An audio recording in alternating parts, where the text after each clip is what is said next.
Hello అండి. Welcome to our channel. So, మన ఛానల్‌లో అయితే స్టిచింగ్ వీడియోస్ అయితే స్టార్ట్ అయ్యాయి. మీకు అందరికీ గూడా తెలుసు గదా! సో, అయితే రీసెంట్‌గా మనము స్టిచింగ్‌ది కట్ వర్క్ స్టిచింగ్ చూపిచ్చాం గదా! సో, ఆ కట్ వర్క్ స్టిచ్చింగు నేను చూపించిన ఫినిషింగ్‌కి నార్మల్‌గా బయట టైలర్ కుట్టిండే ఫినిషింగ్‌కి ఎంత డిఫరెంట్ ఉందో మీకు ఒక చిన్న ఎగ్జాంపుల్ అయితే చూపిస్తాను. మీరే చూడండి.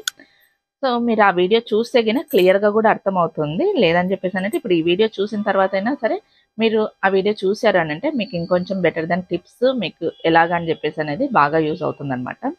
సో, ఇక్కడ చూడండి కట్ వర్క్ కుట్టిన తర్వాత సో, ఫస్ట్ ఎంత కష్టపడి తీస్తారో కట్ వర్క్ అనేది, తర్వాత మనము పైకుట్టు వేసేటప్పుడు గూడా అంతే ఫినిషింగ్ ఇవ్వడం ఇంపార్టెంట్ అండి.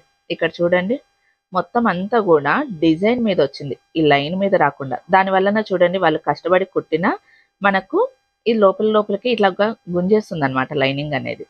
ఓకేనా? సో, ఇది మనం వేసిచ్చిన వర్కే. చాలా డేస్ అయిపోయింది. ఇది చూస్తున్నారు గదా! చాలా కష్టపడి కుట్టారు ఫస్టేమో. మళ్ళీ తర్వాత మటుకు మనకు లైన్ వేసేటప్పటికి ప్రతి ఒక్కరు చేసే మిస్టేక్ అదే అనమాట.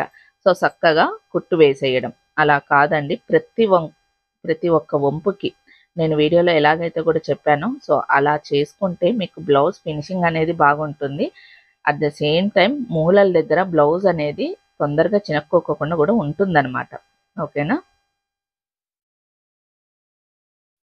దానికి మీకు చూపిద్దామని చెప్పేసనైతే ఈ వీడియో అయితే షూట్ చేస్తున్నానండి. బెటర్ దెన్ ఇంకా చాలామంది చూసే వాళ్ళంతా కూడా సో, యూజ్ చేసుకుంటారు ఆ టిప్స్ అని చెప్పేసని. ఎంత డిఫరెంట్ ఉంటుందో మీకు కళ్ళ ముందరైతే తెలుస్తుంది గదా! సో, అందుకే ఇప్పుడు మెజర్‌మెంట్స్‌కొచ్చిందనమాట ఈ బ్లౌజు. అందుకే మీకు చూపిస్తా ఉన్నాను.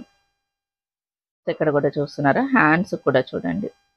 స్ట్రెయిట్‌గా కుట్టు వేశారు. సో, ఇలా వేయడం వలన ఫినిషింగ్ లుక్కే మారిపోతుందండి. సో, ఇలాంటి మిస్టేక్స్ మీరు చెయ్యరని చెప్పేసనే నేను కోరుకుంటా ఉన్నాను. ఓకేనా?